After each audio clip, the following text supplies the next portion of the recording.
믿을 수 없는 일이 벌어졌습니다. 중앙아시아의 폐허 한가운데 지도에도 없는 마을에서 한글로 새겨진 충격적인 문장이 발견됐습니다. 김영식, 1937 다시 돌아올 것이다. 낙서 아닙니다. 이건 역사도 교과서도 기록하지 못한 강제 이주의 진짜 흔적입니다. 그리고 그 벽 앞에 한 여성이 무릎을 꿇었습니다. 왜 대한민국의 이름이 이 낯선 땅에서 다시 불려지고 있는 걸까요?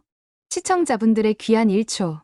구독과 좋아요, 알림 설정이 영상 제작에 큰 힘이 됩니다. 지금부터 시작합니다. 끝까지 시청 부탁드립니다. 외할머니가 돌아가신 후 작은 방 하나가 조용히 남겨졌습니다.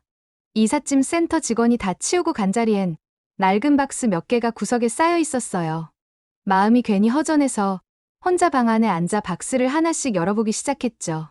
첫 번째 박스엔 약봉투와 헌옷, 두 번째 박스엔 바느질 도구와 오래된 수첩, 세 번째 박스를 열었을 땐 아래쪽에서 반쯤 찢긴 노란 봉투가 나왔어요. 봉투 안에는 종이 3장이 들어 있었습니다. 하나는 손편지, 하나는 빛바랜 흑백 사진, 그리고 마지막 하나는 누렇게 바랜 지도였습니다. 편지를 먼저 펼쳤습니다. 종이는 오래된 책 냄새가 났고 펜촉으로 눌러 쓴 듯한 글씨들이 삐뚤빼뚤 새겨져 있었어요. 외할머니의 글씨체였죠. 김영식, 그 이름을 나는 아직도 기억하오. 그 겨울 당신이 어디로 끌려간지도 모른 채 눈 내리는 창밖만 바라봤소. 세월이 흐르고 나서야 당신이 토크마 근처에 있었다는 말을 들었소. 그 말 하나를 붙잡고 살아왔지요. 지도 한 장 구해 손에 쥐고 해마다 펼쳐보았소. 그곳에 당신 이름을 써둔 건 혹시 누가 알아줄까 싶어서였소. 보고 싶소. 참 많이. 읽는 내내 손이 멈췄습니다. 김영식이라는 이름은 저는 처음 듣는 이름이었거든요. 가족 중 아무도 외할아버지 이야기를 꺼낸 적이 없었습니다. 제가 물어본 적도 없었고요. 지도를 펼쳤습니다. 소련시대에 쓰였던 것 같은 종이었고 구겨지고 갈라진 자국이 군데군데 있었어요. 붉은색 펜으로 원이 그려진 곳 아래 흐릿하게 이렇게 적혀 있었죠. 1937 토크마 근처. 지도 곳곳엔 지워진 마을 이름과 낯선 언어들. 그리고 그 붉은 원 한가운데 연필로 덧대 쓴 듯한 이름, 김영식. 숨을 깊게 들이마셨습니다. 한 사람의 이름이 한 장의 낡은 지도 위에서 저를 보고 있는 것 같았어요. 저는 곧장 토크막을 검색해봤습니다. 키르기스스탄. 낯선 이름이었지만 생각보다 많은 고려인들이 그곳에 살고 있다는 사실도 알게 되었죠. 지금도요. 그날 밤 외할머니의 편지 사진과 지도를 스캔해서 키르기스스탄 대사관, 문화부 공식 이메일로 보냈습니다. 메일 제목은 짧았습니다. 외할아버지를 찾고 싶습니다. 본문엔 이렇게 썼습니다. 저는 한국에 살고 있는 김하은입니다. 외할아버지 김영식이라는 분이 1937년 토크마 근처로 강제 이주되셨다는 이야기를 외할머니의 편지를 통해 처음 알게 되었습니다. 지도 속 이 장소가 지금 어디인지, 혹시 관련된 기록이 있는지 도움을 구하고 싶습니다. 보내기 버튼을 누르고 나니 손끝이 떨렸습니다. 너무 늦은 건 아닐까, 이런다고 뭐가 달라질까 싶었지만 그래도 누군가는 이 이름을 알아야 한다는 생각이 들었어요.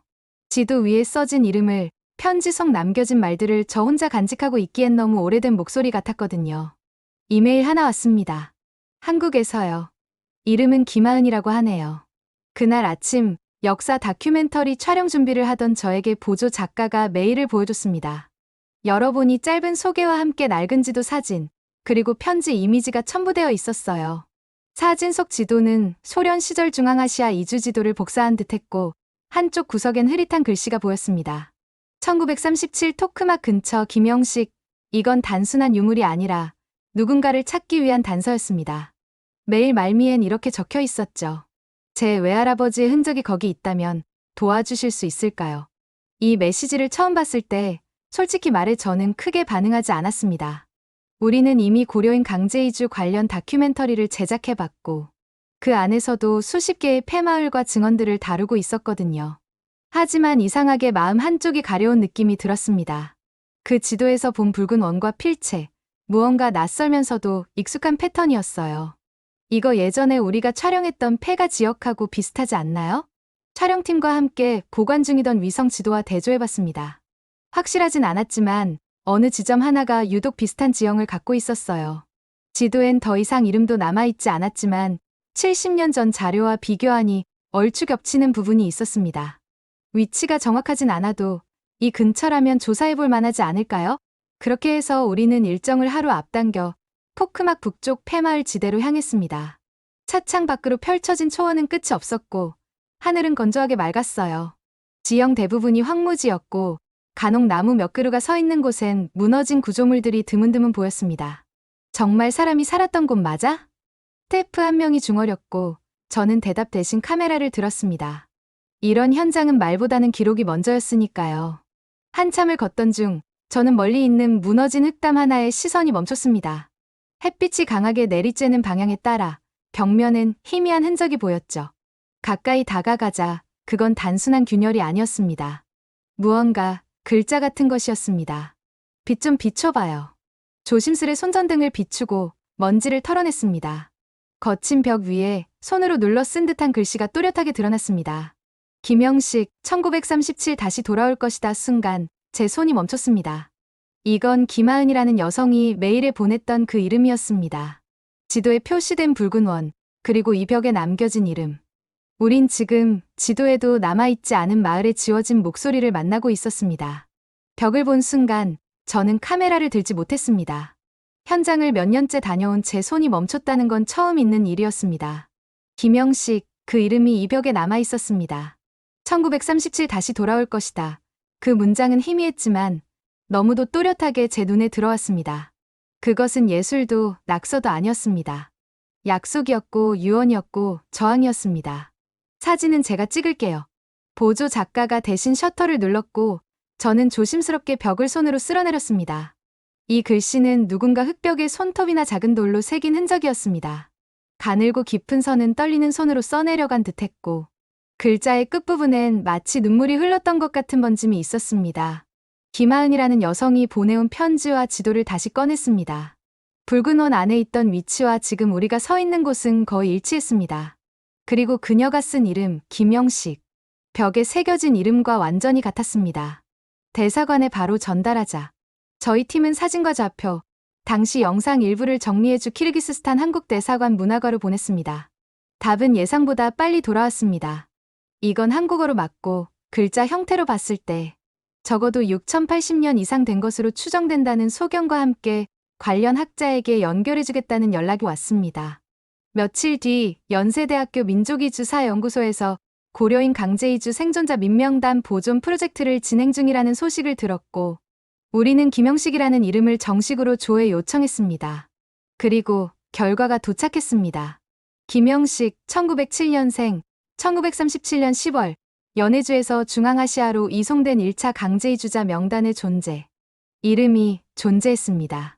그는 실존 인물이었습니다. 저는 그 순간을 평생 기억할 겁니다. 기록이 말이 되기 위해선 증거가 있어야 하죠. 그런데 이 벽은 말이 아니라 사람이었습니다. 어디에도 등록되지 않은 작은 마을. 지도에서 지워진 이름. 그 벽이 말해주고 있었습니다. 나는 여기에 있었다. 사람들은 종이에 적힌 글을 기록이라고 합니다. 하지만 저는 그날 처음으로 깨달았어요. 흙벽에 새겨진 글자도 사람이 지우지 않은 이야기라면 그건 증언이라고요. 그리고 그 증언은 김하은이라는 한 여성이 보낸 한 통의 메일에서 지도를 따라 여기까지 왔습니다. 비행기를 갈아타고 다시 자동차로 몇 시간을 달린 끝에야 저는 토크막 땅을 밟았습니다. 말로만 듣던 중앙아시아 초원은 끝없이 펼쳐져 있었고 하늘은 한 치의 구름도 없이 너무도 맑았습니다. 공항에서 마중 나온 사람은 메일로만 대화하던 다큐 감독 아이다 누르잔이었습니다. 어서 오세요. 김하은 씨 맞죠? 처음 보는 얼굴인데도 낯설지가 않았습니다. 그녀는 제 편지와 사진을 들여다봤던 사람이었고 지금은 제 가족의 이름이 새겨진 벽을 가장 먼저 마주한 사람이었으니까요.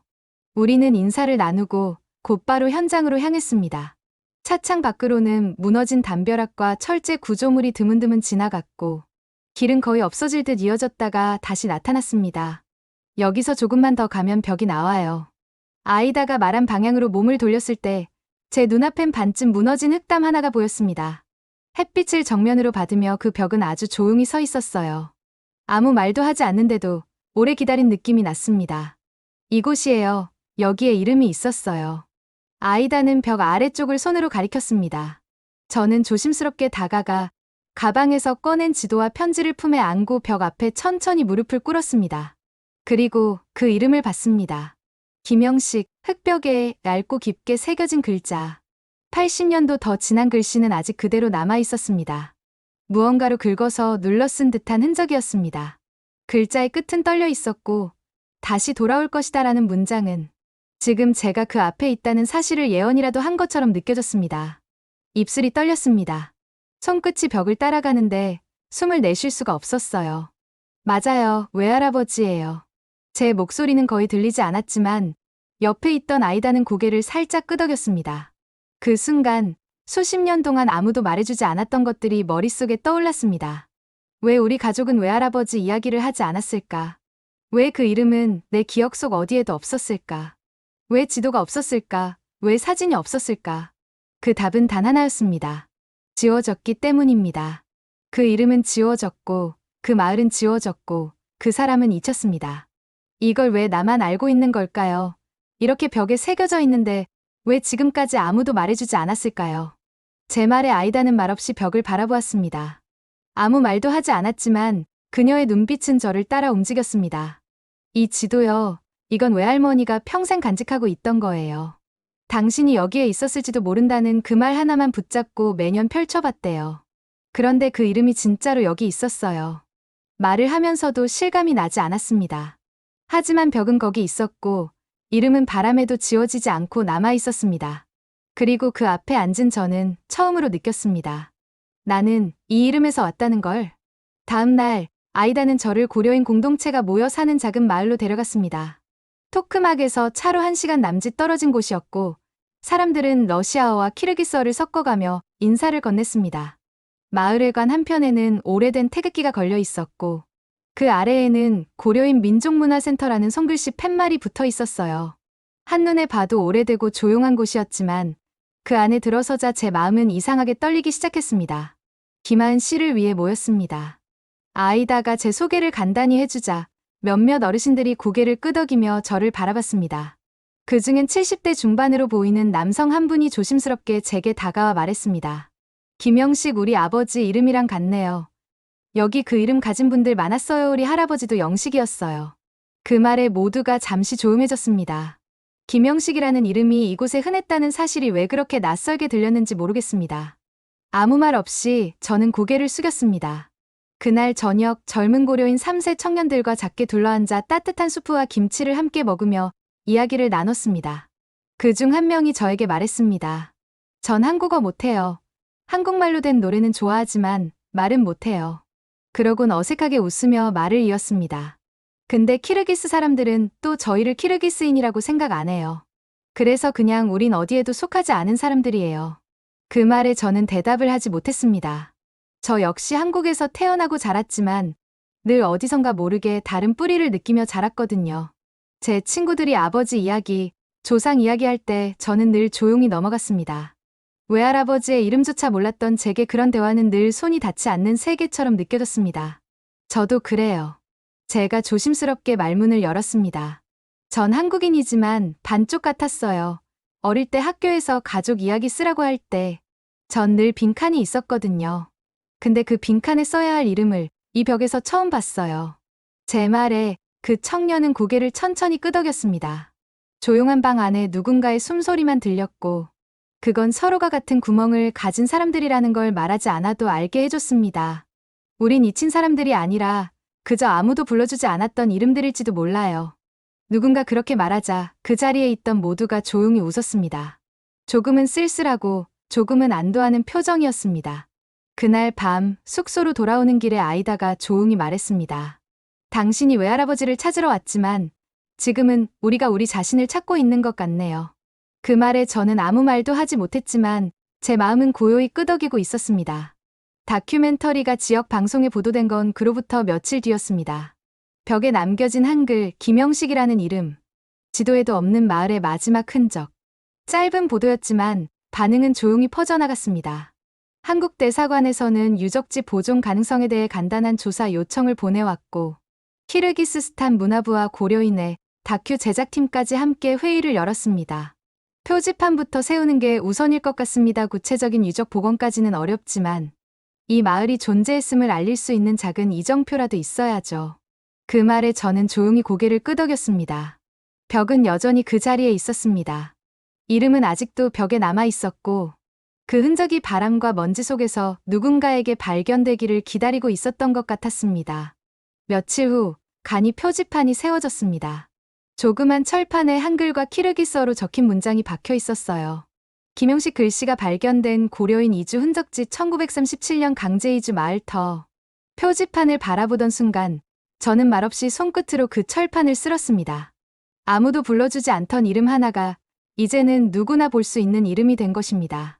김하은 씨, 이거 받아주세요. 아이다가 작은 상자를 건넸습니다.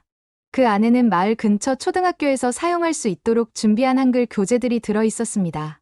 제가 한국에서 챙겨온 동화책과 따라쓰기 노트도 함께였죠. 아이들이 이 이름을 따라 써보는 것부터 시작하려고 해요. 교실은 작고 오래된 책상과 낡은 칠판뿐이었지만 아이들은 교사 한 분의 설명에 눈을 반짝이며 귀를 기울이고 있었습니다. 그날 수업 주제는 처음 보는 글자 따라 써보기였습니다. 교사는 칠판에 큼직하게 적었습니다. 김영식. 이건 실제로 이 땅에 살았던 사람의 이름이야. 너희가 지금 이 글자를 쓰는 건 그 사람을 기억하는 일이란다. 아이들은 조용히 연필을 들었습니다. 그리고 책상 위 노트에 천천히 따라 적기 시작했어요. 그 모습을 보고 있자니 마치 시간의 흐름이 벽에서 교실로, 돌에서 종이 위로 흘러가는 것 같았습니다. 우리가 벽에서 본 글씨를 이 아이들은 책에서 처음 보게 되는 거네요. 제가 그렇게 말하자 아이다는 살짝 웃으며 말했습니다. 글자는 다시 배우면 되지만 기억은 잊히면 다시 못 꺼내잖아요. 그 말이 마음을 울렸습니다. 잊혔던 기억이, 지워졌던 마을이, 그리고 불리지 않았던 이름이 지금 이 작은 손들 속에서 살아나는 걸 저는 똑똑히 보고 있었습니다. 수업이 끝나고 한 아이가 조용히 제게 다가왔습니다. 이 이름 예쁘네요, 김영식. 그 말에 저는 조용히 웃으며 고개를 끄덕였습니다. 응, 정말 예쁜 이름이야. 작은 기념행사가 열린 날, 토크하게 하늘은 유난히 푸르렀습니다. 그늘 한 점 없는 초원 위로 바람이 길게 지나가고 그 바람 사이로 사람들의 목소리가 하나씩 모여들기 시작했어요. 김영식이라는 이름이 새겨진 흙벽 앞엔 접이식 의자 몇 개와 간이 음향 장비가 설치됐고 고려인 민족문화센터에서 온 합창단이 조용히 자리를 잡고 있었습니다. 아이다는 저에게 작은 리본이 달린 명찰을 건넸습니다. 김하은 김영식 후손. 그 문구를 보는 순간 저는 다시 한번 숨을 길게 들이쉬었습니다. 준비됐어요? 아이다가 웃으며 물었고 저는 작게 고개를 끄덕였습니다. 그녀도 저도 오늘이 어떤 날인지 말로 설명하진 않았지만 우리 모두 알고 있었어요. 이건 기억을 되살리는 자리였습니다. 그리고 그 중심에는 이름 하나가 있었습니다. 합창단이 조용히 일어섰고 지휘자가 손을 들었습니다. 피아노도 없고 마이크도 없었지만 그들의 첫 음은 초원의 바람을 꺾듯 단단하게 울렸습니다. 아리랑, 아리랑, 아라리요. 그 순간 저는 생각했습니다. 이 노래를 그 벽에 남겨진 사람도 불러봤을까? 떠나기 전 마지막 밤에 가족을 떠올리며 속으로 흥얼거리진 않았을까? 그 멜로디가 흙벽 위를 타고 흘러가고 초등학생 아이들은 작게 따라 부르기 시작했습니다. 한글을 아직 다 익히지 못한 아이들의 목소리는 어딘가 더 순수했고 더 슬펐습니다. 합창이 끝나자 모두가 조용히 기립했습니다. 누가 먼저 말하지 않아도 이 순간은 무언가를 함께 지켜주는 시간이었습니다. 아이들 중 한 명이 마이크 앞으로 나와 자신이 쓴 글자를 또박또박 읽었습니다. 김영식. 그리고 자신이 쓴 한글 종이를 벽 아래 놓았습니다. 그 아이는 고개를 들어 저를 보며 말했습니다. 이 사람 돌아온 거죠? 저는 눈물이 고인 눈으로 미소 지으며 대답했습니다. 응, 돌아왔어. 그리고 너희가 기억해줬으니까 다시는 사라지지 않을 거야. 그날 행사 말미, 아이다는 마지막 장면을 촬영하기 위해 카메라를 천천히 들었습니다. 벽 앞에 선 저와 아이들. 손에는 한글이 적힌 종이, 바람에 흔들리는 철제 표지판, 그리고 먼 하늘 너머로 떠나는 기억들. 그녀는 조용히 속삭였어요. 기억이 글자가 되고, 글자가 노래가 되고, 노래가 다시 사람을 불러내는구나. 그 말이 마치 다큐멘터리의 내레이션처럼 가슴에 새겨졌습니다. 행사가 끝나고 벽 앞엔 조용한 정적이 내려앉았습니다. 아이들이 돌아가고 합창단도 철수한 뒤 그 자리에는 저와 아이다, 그리고 제작팀 몇 명만 남아 있었어요. 햇살은 조금씩 기울고 있었고 흙담의 그림자는 이전보다 길게 드리워졌습니다. 저는 가방에서 조심스럽게 한 장의 종이를 꺼냈습니다. 낡은 지도의 복사본. 외할머니가 평생 품에 간직했던 그 종이었습니다. 저는 그걸 벽 아래 바닥에 조심스레 펼쳤습니다. 그 위에 오늘 아이가 저거 벽에 붙인 종이를 겹쳐 놓았죠. 김영식 1937년의 글자 위에 2025년의 글자가 포개졌습니다. 아이다가 조용히 다가와 말했습니다. 지도가 다시 이어졌네요. 저는 고개를 끄덕이며 벽을 바라봤습니다. 이 지도는 1937년에서 멈췄지만 지금 이 벽에서 다시 시작됐어요. 그 말은 그냥 흘러나온 게 아니었습니다. 외할아버지 김영식의 이름을 단 한 번도 듣지 못하고 자랐던 제게 이 여정은 단순한 뿌리 찾기가 아니었어요. 그건 제 안에 남아있던 공백을 마침내 이름으로 채워 넣는 시간이었습니다. 카메라가 천천히 돌아가고 있었습니다. 아이다는 제게 다큐의 마지막 내레이션을 부탁했습니다. 저는 잠시 숨을 고르고 벽을 바라본 채 말을 이어갔습니다. 외할아버지, 이름 하나로 제가 여기까지 왔습니다. 당신의 이야기를 아무도 말해주지 않았지만 벽은 기억하고 있었어요. 그리고 이제는 저도 말할 수 있습니다. 당신이 이 땅에 있었고 그 이름이 다시 불리고 있다는 것을요. 그 벽에 남겨진 글자처럼 우리는 지워지지 않았습니다. 말을 마치고 저는 벽에 붙은 종이를 손끝으로 살짝 눌렀습니다. 아이의 글씨는 아직 삐뚤고 서툴렀지만 그 안엔 누군가를 기억하려는 마음이 담겨 있었어요. 그리고 저는 마지막으로 조용히 속삭였습니다. 이젠 저도 말할 수 있어요. 저는 김영식의 손녀입니다. 카메라가 천천히 꺼졌습니다. 마이크도 조명도 사라졌지만 그 순간은 여전히 그 자리에 머물러 있었습니다. 벽은 여전히 그 이름을 품고 있었고 그 위에 붙은 종이엔 아이의 이름도 새겨져 있었습니다. 김하은, 김영식, 그리고 또 다른 이름들. 이제 그 누구도 이 이름들을 잊지 못할 겁니다. 지도는 사라질 수 있어도 기억은 벽처럼 남습니다. 우리는 하나의 이름에서 이야기를 시작했습니다. 지도에도 남지 않았고 역사에도 잊혀졌던 작은 마을. 그곳에서 바람에 흔들리던 흙벽 위. 누군가 떨리는 손으로 남긴 글자 하나. 김영식 돌아오겠다는 다짐은 먼지 속에서도 사라지지 않았고 수십 년이 흐른 오늘 누군가의 마음을 다시 두드렸습니다. 손녀는 그 약속을 따라 먼 길을 건넜고 그 이름 앞에서 울었고 마침내 말했습니다. 당신은 지워지지 않았습니다. 그 이름을 따라 적은 아이들, 노래를 부른 마을 사람들, 그리고 그 글씨를 지켜보던 우리 모두가 이제는 그 이름을 되돌려줄 수 있게 되었습니다. 이건 김하은 한 사람의 여정이 아니었습니다. 어디에도 속하지 못했던 사람들이 처음으로 나는 여기에 있었다고 말할 수 있게 된 시간. 그렇게 이름은 돌아왔고 우리는 그 이름과 함께 대한민국이라는 뿌리의 힘을 다시 깨달았습니다. 국경을 넘어 세월을 지나 아무도 몰랐던 벽 너머의 이야기가 결국 대한민국이라는 이름으로 이어졌습니다. 어디에 있든 어느 시간에 있든 우리는 유일했고 우리는 지켜냈고 앞으로도 우리는 나아갈 것입니다. 구독자 여러분의 댓글과 감상은 또 다른 감동의 시작이 됩니다. 다음 영상도 기대된다면 구독과 알림 설정 잊지 마세요. 감동 한 송이는 매일 아침 당신의 하루에 따뜻한 이야기를 더합니다.